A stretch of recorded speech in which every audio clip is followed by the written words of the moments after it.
When we are young, we are taught that movement is everything. The world around us urges speed, success, growth, hustle, faster is better, louder is stronger, busier is more important. We race to accomplish, to accumulate, to prove we are enough. Life becomes a never-ending sprint, from achievement to recognition, from pleasing others to escaping our own discomfort.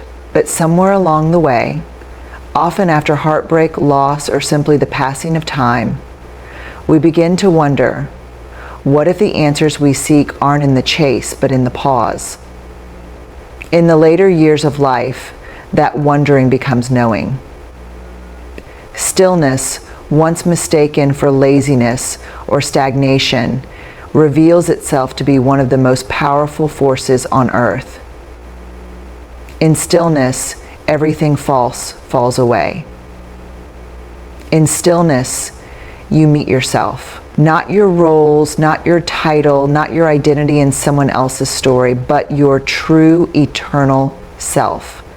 Quiet and steady beneath the noise of the world. And with that peace comes a deeper kind of joy, one that doesn't depend on circumstances, praise, or approval. It's the joy of sitting by yourself and liking who you are, of walking through the day slowly, not to arrive somewhere, but just to feel the air on your skin, of knowing that the only thing you must protect is the stillness inside you that says, I am whole even when the world is loud. This kind of peace is not loud. Taking your time to get used to the ways you live within you. This kind of peace is not loud. This kind of peace is not loud. Come to the table with the kindness. Come to the table with the kindness. It's not about the day. It's about living inside of the kindness that already is. Come to the table. It doesn't need to announce itself. It simply radiates. It becomes a force field around you, one that repels chaos, welcomes clarity, and lets only love in. And the most beautiful part, once you've tasted this peace, you will never again trade it for noise. You also begin to safeguard your space, not just physically, but emotionally.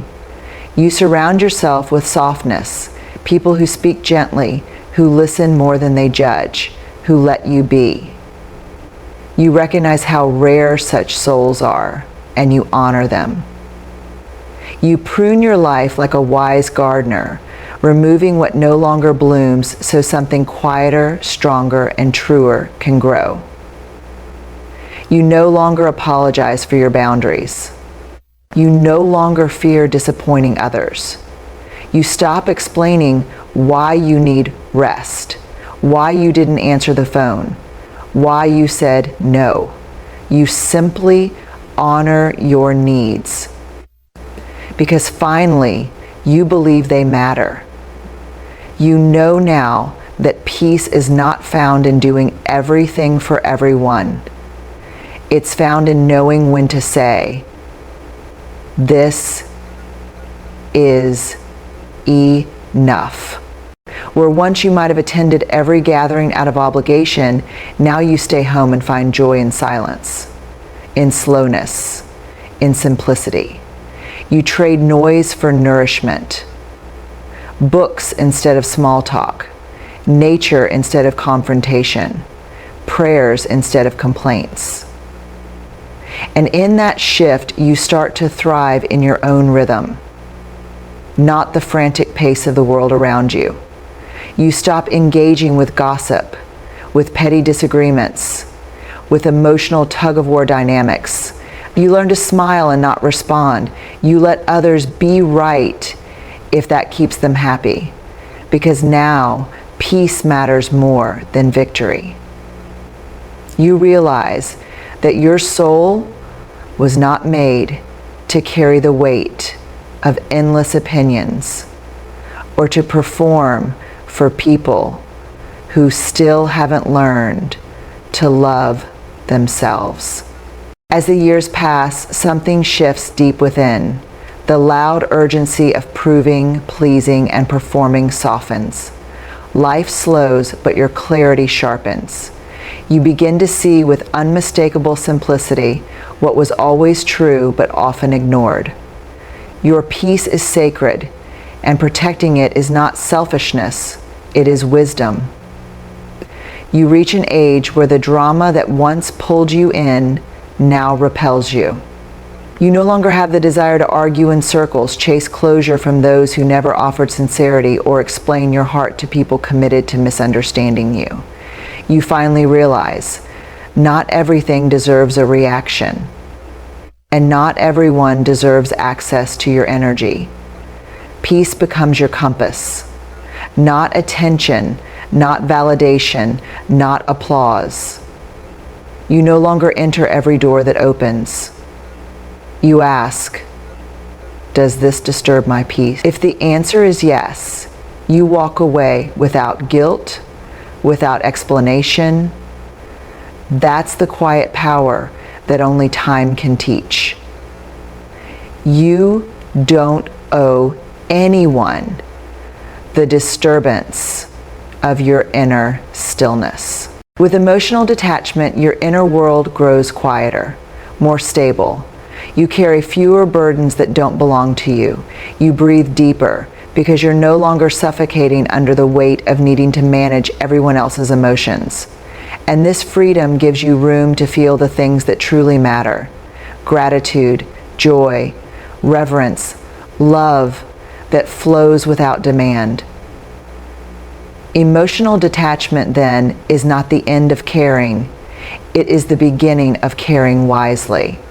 It is a shift from reaction to reflection, from exhaustion to presence. You begin to live not to prove, but simply to be.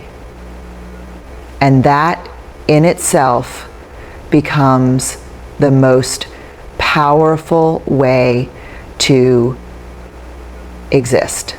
We start to respond more slowly, with more pause.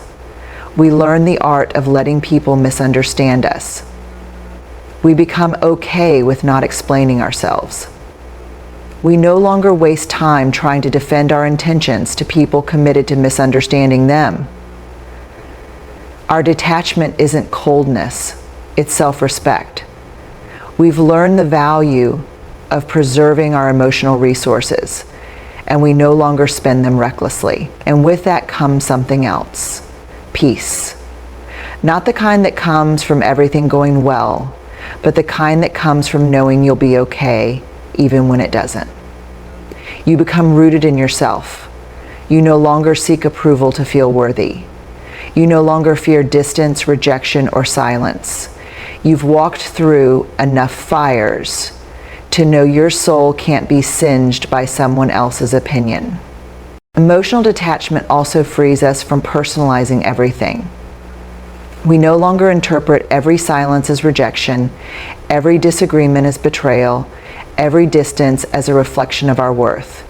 We realize that most people act from their own wounds, beliefs, and fears, none of which are truly about us. And so, instead of reacting, we observe. Instead of chasing validation, we return to our own center. This detachment also transforms our relationships.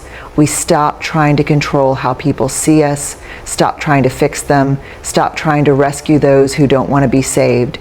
We begin to allow people to be who they are, without trying to mold them into who we think they should be. And in doing so, we gift them the space to grow. Or not.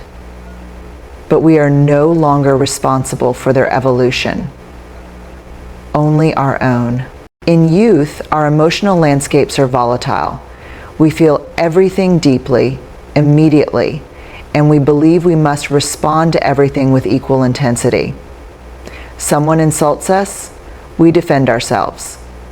Someone misunderstands us, we chase clarification. Someone withdraws, we panic. We pour ourselves out in endless effort, attempting to secure love, maintain harmony, or prove our goodness. But as we age, we begin to see that most things work themselves out, or fade, without our interference. We begin to see that most things work themselves out, or fade, without our interference. We begin to see that most things work themselves out, or fade without our we learn that silence often carries more power than rebuttals. That walking away is not weakness, but wisdom. That detachment is not indifference, but clarity. Clarity about where to spend our precious energy and where not to. There comes a point in life, not suddenly, but gradually, where the emotional storms that once consumed us lose their grip. The conflicts that once pulled us in like undertows, the need to argue our perspective, the urgency to correct, defend, explain, all of it begins to feel heavy, unnecessary, even absurd. We start to realize that peace is far more valuable than being right. And so, quietly, almost imperceptibly, we begin to detach. But this detachment is not apathy. It is not bitterness. It is not the hardened silence of someone who no longer cares. Rather, it is the measured stillness of someone who has learned that not every battle is worth the energy, that not every conversation is worth continuing, that not every person deserves emotional access to your inner life. This kind of detachment is not a wall, it is a boundary, lovingly and consciously placed. Yet staying in that light reveals something essential. We are whole precisely because of those scars, not in spite of them. With each moment of self-acceptance, solitude shifts from adversary to ally, offering a mirror that reflects not deficiency, but resilience. The transition from loneliness to solitude also recalibrates our relationships. When we learn to stand content in our own presence, we approach others without the hunger to have our voids filled. We come to them not as beggars of attention, but as givers of genuine presence. Paradoxically, this self-sufficiency deepens bonds. Friendships rooted in freedom, not need, allow both parties to breathe. Ultimately, solitude becomes a sanctuary where the mind can settle, the spirit can listen, and the heart can expand. It reveals that our deepest companionship is, and always has been, the quiet wisdom within. What felt like an empty room is in fact a vast inner landscape, waiting to be explored with patience and gentle wonder. Solitude also sharpens perception. Without external chatter, senses awaken. The flavor of tea becomes nuanced. The cadence of rainfall gains texture. The everyday breeze feels like a benediction. Such heightened perception stitches us back into the fabric of existence, reminding us that we are participants in the grand unfolding, not spectators left behind. When the universe becomes your companion, physical companions, though still precious, are no longer the sole antidote to emptiness. In solitude, we meet ourselves as we truly are, unarmored by social roles. We notice the beliefs we've outgrown, the judgments that never belonged to us, the neglected dreams trembling for attention. This meeting can be uncomfortable at first, like stepping into a room lit by stark morning sun. Flaws and scars stand out, but avoidance only widens the hollow. When we acknowledge loneliness, when we allow ourselves to feel its raw edges, we open a door to understanding what the heart is truly missing. Not necessarily people, but connection. Connection to purpose, to beauty, to memory, to the vast interior world waiting behind every breath. Once the ache is seen, we can start to repurpose the quiet as fertile ground. Solitude invites curiosity. What forgotten passions can find room here? Perhaps the paintbrush retired decades ago longs for another canvas. The diary hidden in a drawer craves fresh ink. The garden plots deserve one more season of care. These activities do more than occupy time. They weave meaning back into the hours, proving that a day spent alone can still be bursting with life. There is a subtle but profound difference between being alone and being lonely, and that distinction often sharpens with age. Loneliness is an ache, a sense of absence that gnaws at the edges of the heart. Solitude, on the other hand, is presence, an intimate meeting with oneself that can feel as rich as any crowded celebration. Yet society rarely teaches us how to cross the bridge from loneliness to solitude. Instead, it warns us that quiet rooms are perilous, that empty calendars signal failure, that we must keep company to keep relevance.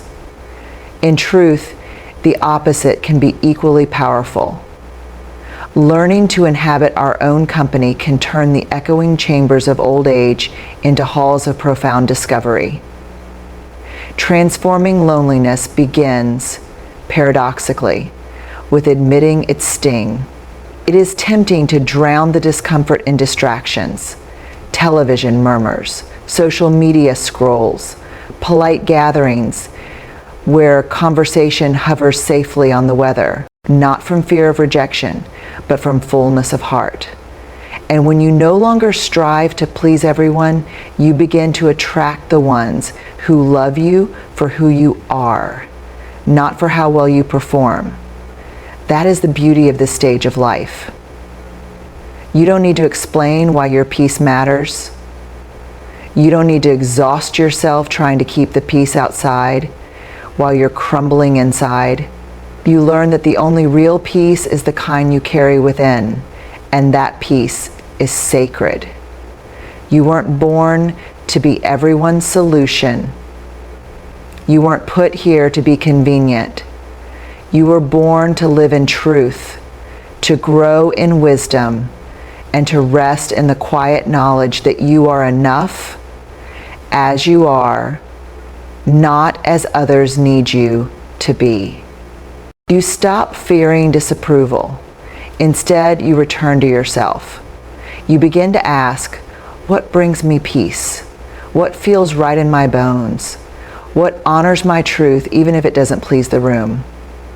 And what you discover is that authenticity is more fulfilling than approval. You may lose people, yes.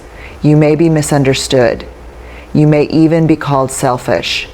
But what you gain is far greater. Inner alignment, self-respect, quiet joy. When your actions reflect your truth, rather than someone else's preference, you become whole again. You walk through the world not needing applause, but simply existing in integrity. This does not mean you stop caring.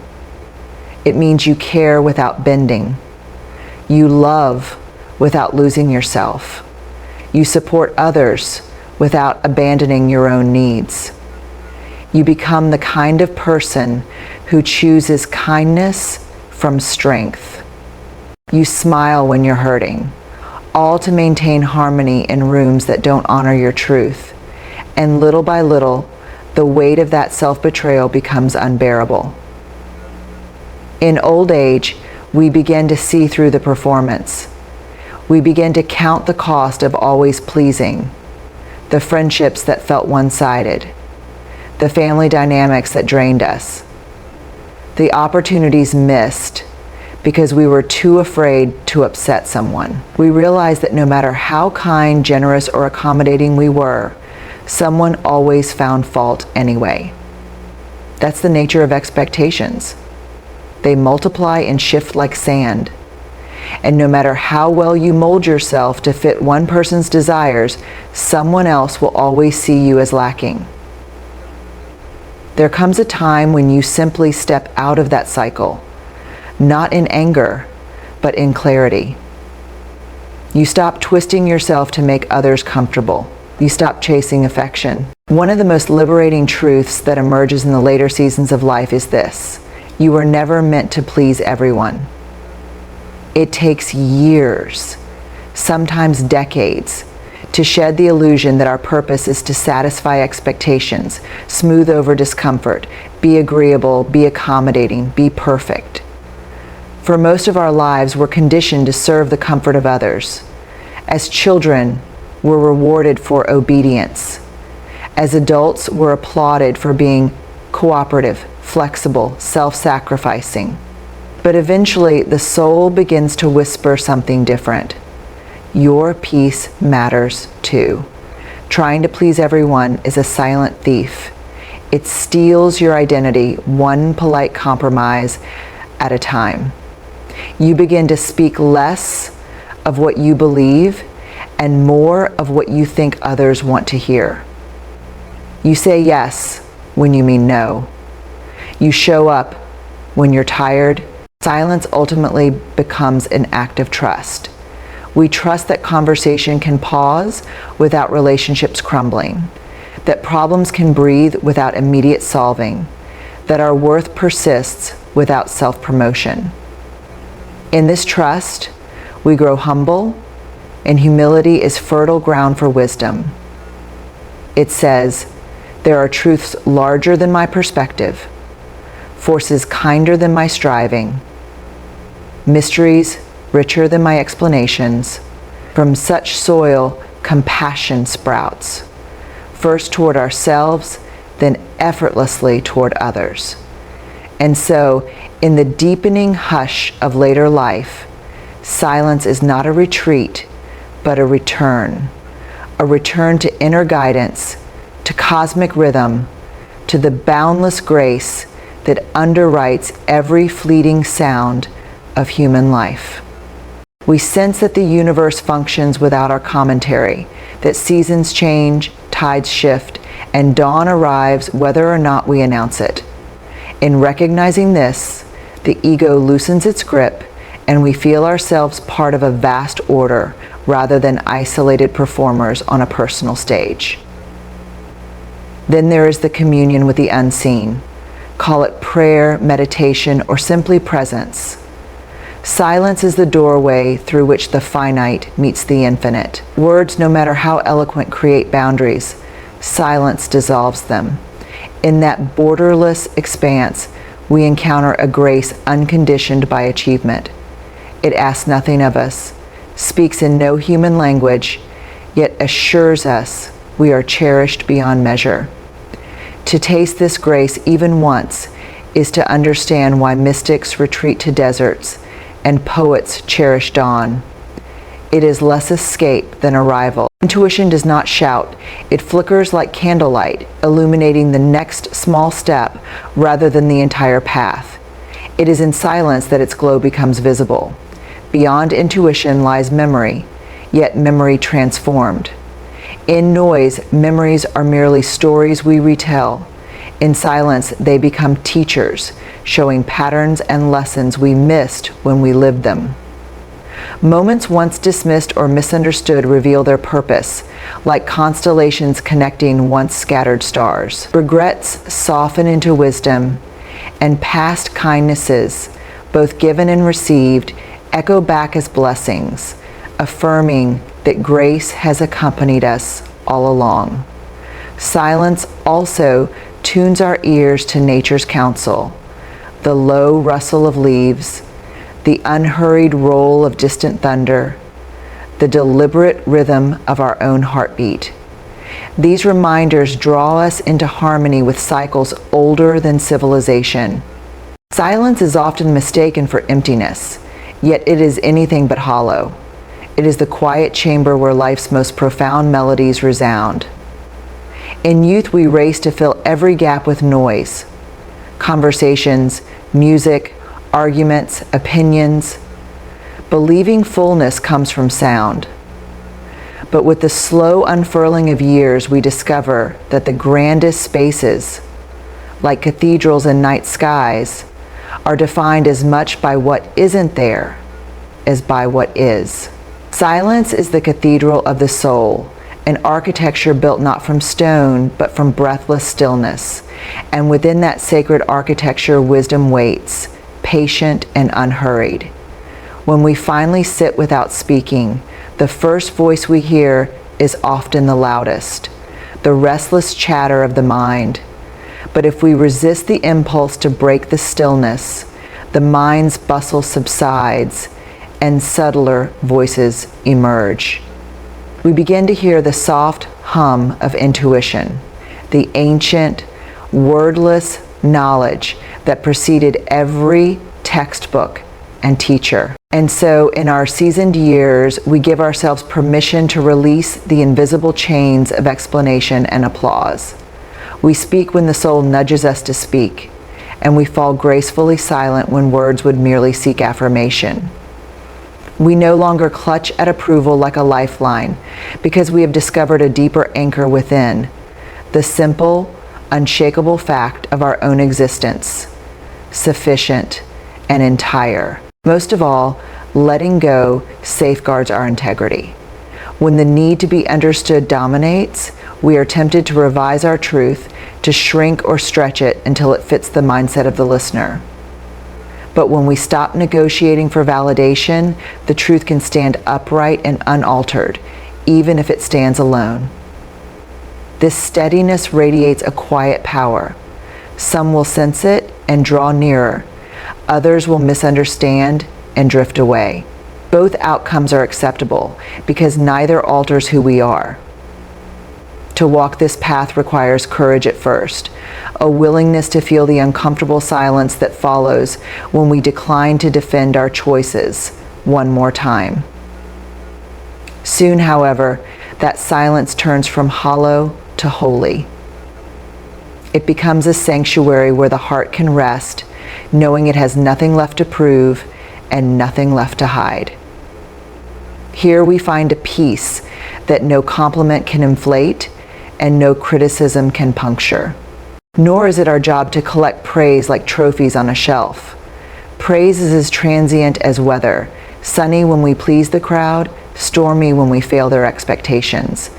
Age teaches us that tethering self-worth to such changeable skies leaves us forever exposed. When we detach our value from applause, we step indoors to a place where calm prevails regardless of the forecast, where our worth is measured by inner alignment rather than outer applause. Releasing the hunger for praise also returns time. Time once spent rehearsing arguments, perfecting masks, and replaying conversations to see where we might have won more approval. That reclaimed time can be invested in softer pursuits, tending the small garden outside the kitchen window, rereading novels that once shaped our imagination, rocking a grandchild without hurrying the moment. These are riches no audience can grant or revoke. There is a quiet freedom that visits us in later life, a freedom that whispers, you no longer have to explain yourself. For decades, we chase comprehension and applause, tailoring our story so that colleagues, friends, and even strangers will nod with approval. Yet one day, often without warning, we awake to realize that perfect understanding from others is neither achievable nor necessary. In that moment, we begin a different journey, the sacred art of letting go.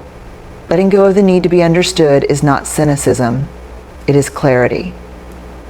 We recognize at last that every listener filters our words through their own hopes, fears, histories, and biases. No matter how carefully we craft our sentences, their interpretation is always colored by experiences we cannot control. Trying to micromanage that process is like trying to calm the wind with our hands, exhausting, fruitless, and beneath the dignity of a soul that has earned its gray hair. In this stage of life, focusing on yourself becomes your right. You've earned it, not just through age, but through endurance. Through everything you've survived, through all the times you put others first while quietly falling apart. Now, it's your time. your space, your soul. And when you honor it, when you protect your mind and spirit as sacred ground, you discover something extraordinary. You don't need the world's validation to feel full. You need only to return to yourself, fully and without shame. And in that focus, your dignity returns. The kind of dignity that comes from honoring your limits, from refusing to be drawn into other people's chaos, from living a life that no longer depends on being everything for everyone, but on being true to yourself. This focus, this turning inward, also makes room for things you may have once abandoned. Creativity, curiosity, faith, self-discovery. You might find that as you focus on yourself, you return to painting, to gardening, to reading, to writing letters you never send.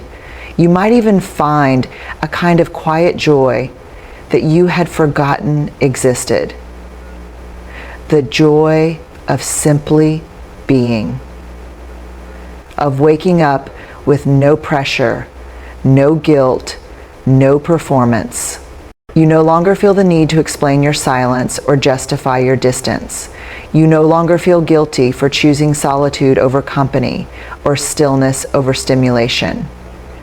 You begin to understand that your value doesn't come from being available to everyone.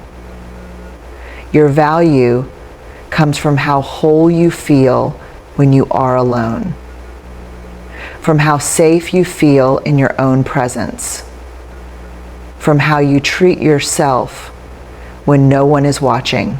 Focusing on yourself doesn't mean cutting people off harshly. It means choosing wisely. It means listening to your body when it's tired, rather than pushing it to attend one more gathering. It means saying no without apology. It means allowing yourself to rest, not just physically, but emotionally. From all the roles you've played, the burdens you've carried, the identities you've upheld for others' comfort. Old age is when we finally stop and ask, at what cost?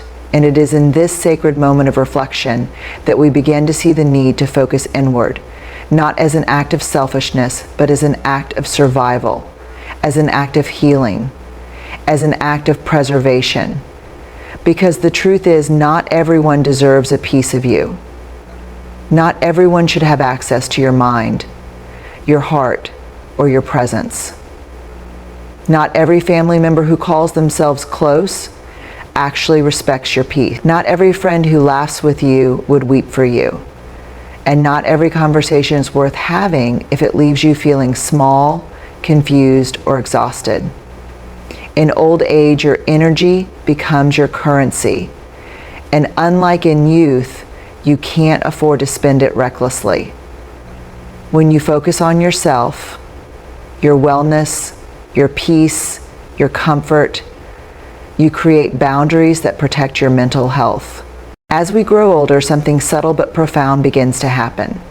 We start to reclaim pieces of ourselves that were once scattered across the needs, demands, and opinions of others. We start to remember the version of ourselves that existed before the world told us who to be.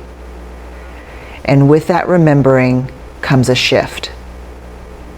A powerful realization that the most important relationship we'll ever have is the one we have with ourselves. In youth and even in middle age, we're conditioned to give and give our time, our attention, our emotions, our sacrifices. We are taught that love is about giving, that family is about endurance, that loyalty is about selflessness. But somewhere along the line, often quietly and without warning, that endless giving begins to cost us something. Our joy, our identity, our health, our dignity. There is a kind of silence that screams strength. It is not the silence of defeat. It is the silence of someone who knows who they are and who doesn't need to prove it. Someone who walks away not because they're afraid, but because they're free. When you reach a certain age, you no longer need to react. You no longer need to be right. You no longer crave validation. You begin to understand that silence is a response to sometimes the most powerful one. And when you start living in that kind of silence, you stop living for others' noise. You begin living for yourself. Silence teaches us patience. It teaches us observation. When you stop talking, you start seeing. You start understanding people not by what they say, but by what they don't say. You begin to read the room, the body language, the energy behind words. You begin to understand the unspoken. This is the realm of the wise, not the loud. Silence is also where healing happens. Words can open wounds, but silence gives them time to close. In your quiet moments, you begin to reflect, not react. You begin to process emotions deeply, not defensively. You become a calmer version of yourself, not because the world changed, but because you no longer give it the power to pull you in. And sometimes silence is an act of love. Not every truth needs to be spoken to be known. Not every wrong needs to be corrected, to be resolved. Sometimes silence says, I value this relationship more than this argument. Or even, I trust time to reveal what I cannot. In youth, we are taught to speak up, to assert ourselves, to make our voices heard. And yes, there is value in that. There is courage in self-expression. But with age, we learn that there is also courage in restraint. There is great wisdom in not responding to every insult, every foolish opinion, every emotional trigger. There is maturity in choosing not to engage. You don't lose anything by staying silent, but you protect a great deal. You protect your dignity. You protect your energy. You protect your peace. Because once you open the door to certain conversations, you invite in confusion, tension, sometimes even damage. And for what? To win an argument? To prove a point? What good is a victory if it costs you your calm? There comes a time in life when you no longer wish to argue, to correct, to justify, or even to respond. That time often arrives with age, when the noise of the world no longer excites you, and the battles that once seemed worth fighting now feel like distractions. Silence, which once felt awkward and empty, suddenly becomes your greatest companion. It becomes a warm, comforting room you can enter any time you no longer wish to be pulled into the chaos of others. Many misunderstand silence. They think it's weakness. They assume it's the sign of someone who has no words left or someone who has surrendered. But those who truly understand life, those who have seen its cycles, suffered its losses, and felt the weight of words that cannot be taken back, know that silence is a form of power. Not the kind of power that demands attention, but the kind that protects your spirit from unnecessary harm. And when you finally stop caring about how you're seen and start focusing on how you feel, you open the door to a life that is no longer performative, but authentic. A life where you can drink tea slowly. A life where you can sit in the sun without guilt. A life where you no longer need to be right to feel whole. That is the peace we earn with age. That is the treasure found in letting go of opinions and focusing instead on your own gentle, quiet center. We live in a time when opinions are louder than truth, where people speak before they listen, criticize before they understand. And if we keep bending ourselves to meet every comment, every critique, we will break. Especially in old age, when our time becomes more precious and our energy more limited, We cannot afford to waste our days chasing approval. We cannot spend our final seasons trying to convince others of our worth. We must reserve that space for peace. Peace doesn't come from being liked. It comes from liking who you are when no one is watching. It comes from knowing you've lived, learned, and let go. It comes from waking up and not feeling anxious about how you're perceived, but feeling grateful simply to be alive, to breathe, to exist in your own skin. Aging has a way of stripping away the unnecessary layers of performance. It softens the need to please. It invites us to quiet our minds and notice what truly brings us calm. Not excitement, not attention, but real, steady, undisturbed peace. Inner peace becomes more than just a nice idea. It becomes a necessity, not just for emotional well-being, but for survival. In old age, your world naturally becomes smaller. You no longer have the same circles, the same roles, the same responsibilities that once consumed your time and energy. The outer world shrinks, but the inner world expands if you allow it. In that expansion, you begin to realize that the most valuable thing you own is not your house, not your bank account, not your legacy, but your peace of mind, that quiet center inside you that doesn't shift with judgment, that isn't disturbed by gossip, that remains whole, even when others misunderstand you. In the early chapters of our lives, we often find ourselves caught in the whirlwind of opinions. From childhood, we are conditioned to seek approval from our parents, from teachers, from peers, from society. We measure our worth by how much applause we receive, how many compliments we gather, how often we are told we're doing the right thing. But as we grow older, as life humbles us through its trials and revelations, we begin to see the hollowness in such validation.